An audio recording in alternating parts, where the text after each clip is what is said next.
Hello everyone, good day to all. I welcome all my dear kids to today's online live classes. I am Pushpashri, faculty of Pathanva Tutorials. I'll be handling mathematics for you. My dear kids, in the last session we were discussing about the chapter of average and we have solved some of the problems. And in today's session, let us move on to the further part of the same chapter, that is average. Okay. And if you people have missed the last session, please go through the description box and you can watch the previous class videos. Let's move on to today's session. In today's session also, we'll be discussing about the same chapter, that is average. So we'll move on with the problem one by one. So you can take down the 12th problem now. Problem number 12 it is. So the problem is like this. A batsman scored a batsman a batsman scored a batsman scored 38, 43, 38, comma 43, comma 19, comma 57 in 4 minutes, 4 innings. In 4 innings. Full stop and continue. How many runs should he score? How many runs? How many runs should he score in? Should he score in the fifth innings? In the fifth innings, so that his average of the 5 innings will be, so that the average of the 5 innings may be of the 5 innings may be 52. So this is your question. See to the question what they are telling.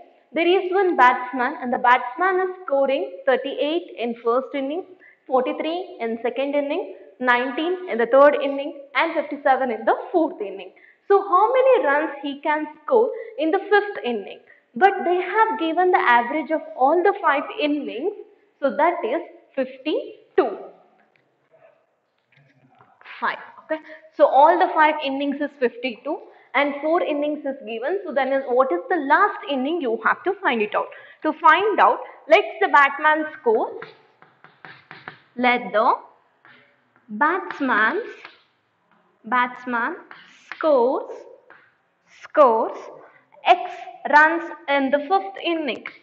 X runs in the fifth inning, because we don't know the fifth inning, right? Average score of innings. Okay, fifth inning. So since we don't know the fifth inning, but we know all the 4, right? So let us add all the 4. 38 is the first inning, 43 is the second inning, 19 is the third inning, and the 57 is the fourth inning.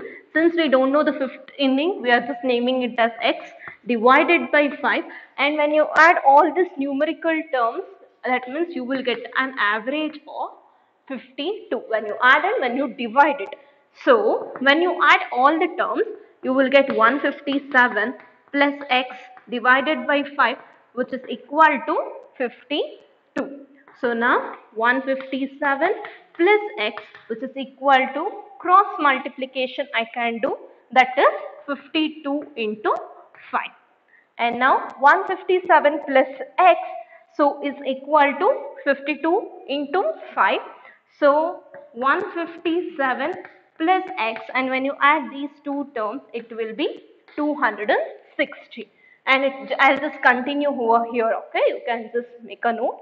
So x is equal to 260 minus 157. So which will give you 103. So then what is the score in the last inning? That is 103. So now you people can take down the sum, copy down. So fine, hope you all copied this. Now I'll go with the next problem, that is your problem number 13. So we'll see to the 13th problem now.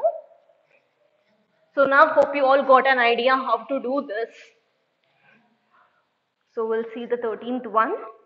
13th one, the question is like this. Tendulkar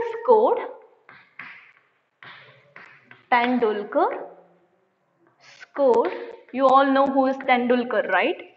40, 86, 40, comma 86, comma 120 and 36 runs in 4 innings, again in 4 innings, full stop and continue. And Dravid scored, and Dravid, you all know who is Dravid also, right? And Dravid scored 54, 14, 54, comma 14, comma 140 and 74 runs in, and 74 runs in 4 innings, in 4 innings, full stop and continue. Whose average was better? Whose average was better?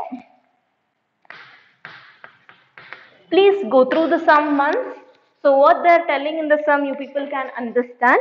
So there is a Tendulkar, and the Tendulkar has scored 40, 86, 120 and 36 respectively in the 4 innings. In the same way, Dravid has scored the 4 runs, that is 54, 14, 140 and 74 runs again in 4 innings.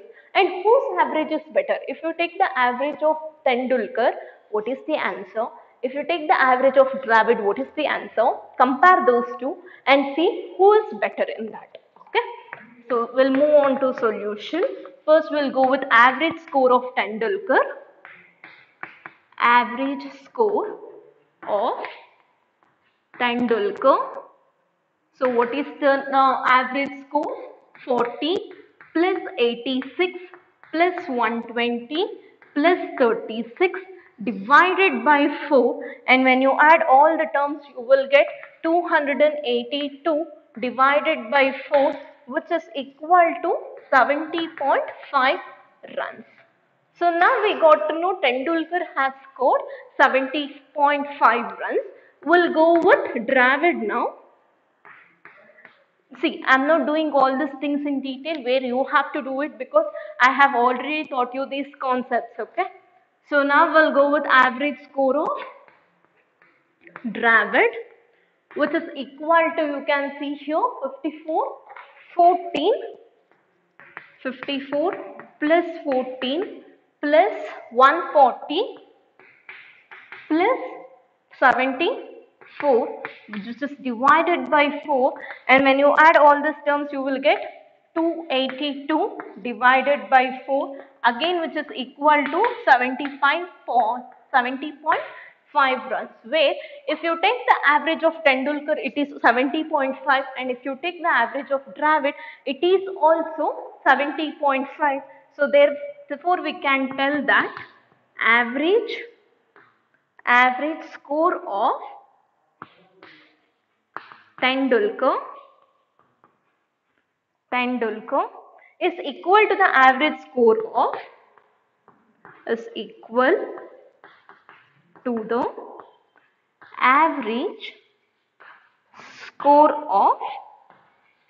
Dravid.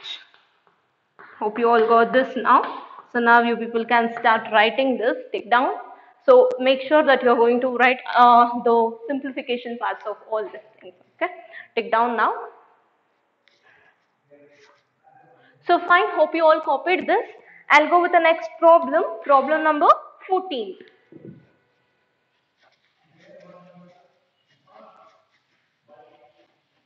We'll see to the 14th problem.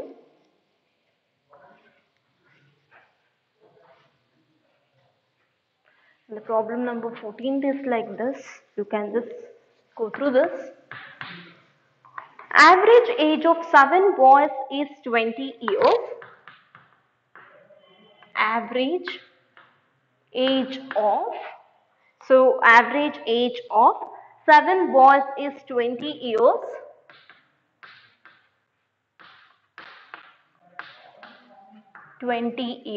Full stop and continue.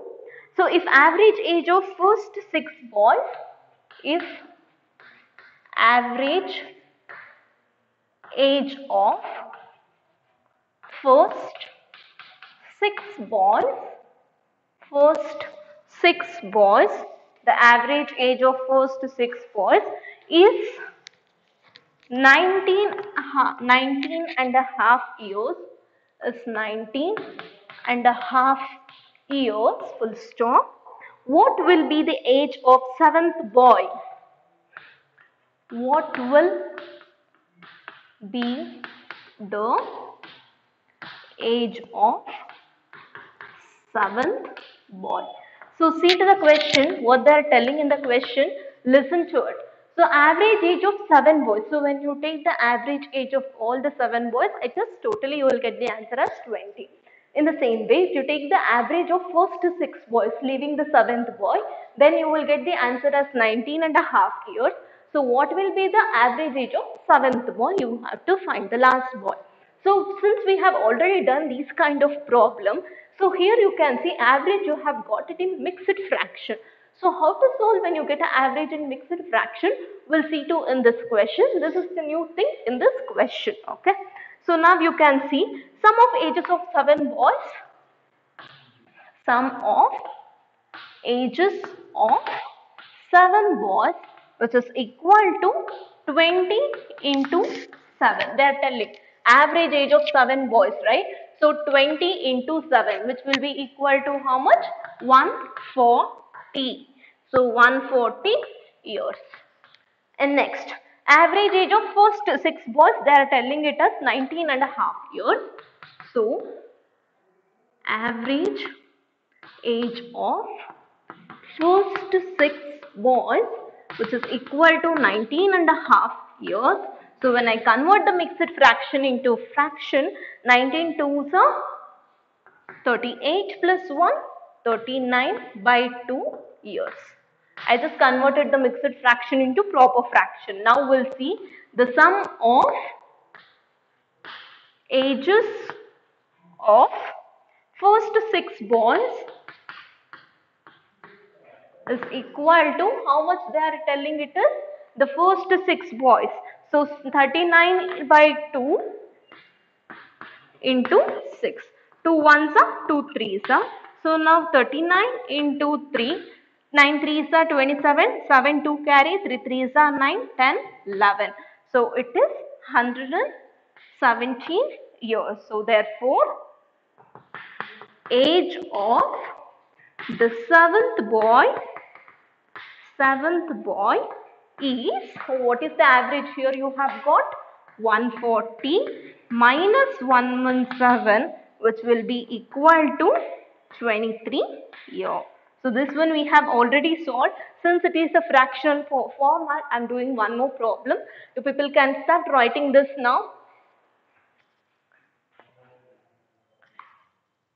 So fine, hope you all copied this. So now I'll go with the next problem. Listen to the next problem.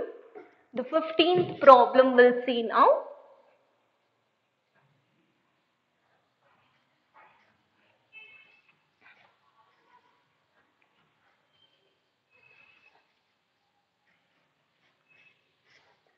So we'll see to the 15th problem, problem number 15. The average of 20 values is 18. The average of 20 values is 18, full stop and continue. If 3 is subtracted from each of them, if 3 is subtracted from each of the values or each of the numbers, each of the values you can take, each of the values, comma and continue the question, then the new average will be. then the new average will be. This is your question. So we'll go with the direction. Read the question once. The average age of 20 values, they are telling it is 18, and 3 is subtracted from each of the values. In 20 values, if we start subtracting 3 from each and every value, then we will get that new average, right? So what is that average they are asking here? So sum of, or the value of 20 values is equal to 20 into 18, usually what we used to do, this one only, right? So 20 into 18 if you do, you will get 360, okay? And next step, so what they are telling in the second step, so if 3 is subtracted from each of the values, so sum you have got 360, if 3 is subtracted from each of the values, if 3 is subtracted from 20 values, what will be the answer they are asking? So what will be the new average? So 360 minus 320 it is 60, and what we have to find out? We have to find the new average. So 360 minus 60, that is 300. So now 300 you have got it as the answer. That means 300 is the value if you start subtracting 3 from each of the values. So now therefore the new average is equal to 300 is the sum of observation and 20 is the number of values. 2 ones are 2, 2 5s are 10. So 15 is your answer. So that means the new average is 15. So now here don't get confused with this one, okay, this part. So here you have got the value first. With that value, now you are finding the new average. So now you people can start writing the 15th problem. So start writing, make sure that you are going to write it neatly.